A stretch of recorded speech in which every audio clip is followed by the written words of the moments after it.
Lüksimizni davamlaştırımız hürmetli vatandaşım.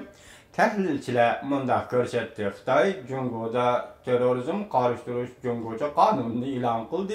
Təhlilçilər mundaq hesapladı.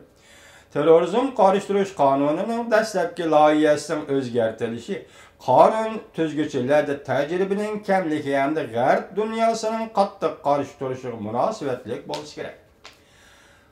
Cungoda qanun tüzgüçülərdə təcrübənin kəmligi ilə emas, bilimnin kəmligi, qanunu düşənməydiganligidir. Hem de Amerika ve G'arb dünyasının karıştırışı bu başka gap. Ben sizlerge aytayım ki, Jungo 1920 asırның 20 yıllarda kanun, devlet başkuruş doğrusu kanunu Yaponiyadan köçürüp geldi.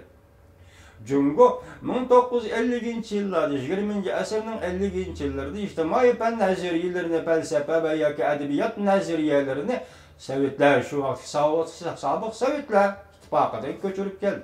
Bugün bir yerde Dovi Torbeti davat etti ki, kanun tüzgüçülerinin tecrübesi kem. Tecrübesi kem demek, kosakta kanun doğrusu ilim yok, ufkum yok, bu kanun logik sistemi haberi yok, cumhurlukla desemezce efendi, Dovi efendi. Hem de Amerika ve G'arb dünyasının karıştırışı bu başka noktadır ki.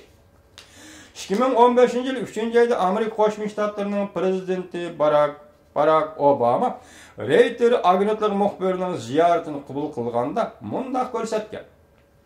Jungo'nun reisi bilen Xi Jinping bilen görüşkende ben bu doğrudaki meseleni bevasıta oturup koydum. Jungo'nun terörizm karıştırış kanunu Jungo hükümetinin abonentlerinin sallık malumatlarını aktarışı, saklap belişiği yol koyulgan. Demek ki internet ve baş sahalarda Jungo'nun ihtiyarı paydalanışıga bu terörizm karıştırış kanunu yol koygandı. Eğer Jungo Amerika bilen savdo qilishni arzu qiladigan aloqador siyosatlarni o'zgartirish kerak. Prezident Obama, Amerika Qo'shma Shtatlarining prezidenti Obama shu qonun tuzilayotganda bu yil Reuters agentligining 3-oyda bergan xabariga asoslangan yuqorida agar Jungo Amerika bilan savdo qilishni xohlaydigan bo'lsa, aloqador siyosatlarni o'zgartirish kerak. Masalan, tuzilayotgan terrorizm qarshi qonunini qonunda tuzishing kerak degan mazmunda so'zlagan. Amerika bilan savdo qilishni arzu qiladigan aloqador siyosatlarni o'zgartirish kerak. Amerika emas, Angliya, Fransiya qatorliq davlatlarning matbuotlari Jungoning terrorizm qarshi qonun loyihasini yuqoriga o'xshash tanqid qilgan. G'arb dunyosi davlatlarining qarshi keltirib chiqargan bu qonunda qanday belgilamalari bor? Terrorizm qarshi qonuni loyihasi 104-moddasida terrorizm to'g'risida mundaq aniqlama belgilami chiqadi.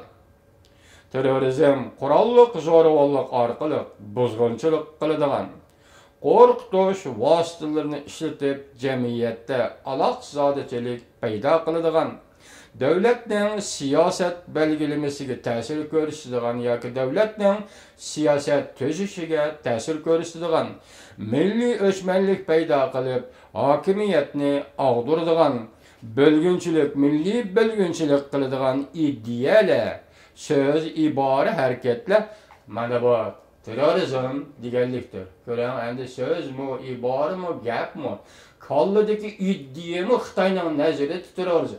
Mo'sha qonunchilik shunday bo'ladi do'stlar. Qonun tuzishligi shunday bo'ladi do'stlar. Bu abzas tilda Uyg'urlar qartilgan. Bu aniq. Lekin ideya, masalan, harakat qilmay turib, asla qonun qoida bo'yicha harakatga ega, ideyaga ega bo'lmaydi. Ideya qonunning sirtidagi narsa. Qonun bir taraf qildigan vaqtda harakatga ega bo'ladi, ideyaga ega bo'lmaydi. Xitoyning tuzgan bu qonuni, Uyg'urlar qartilgan qonuni terrorizm bergan ta'biri ana yuqoridagiga. G'arb dunyosi matbuotlari bunday hisobladi. Bu ta'bir aniq emas ekan.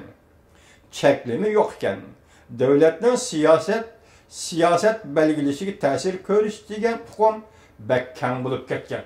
Bu terrorizm berilgan ta'birda davlatning siyosat belgilishiga ta'sir ko'rsatgan nima degan gap? G'arb dunyosi matbuotlari shunday savol qo'yib o'tdi.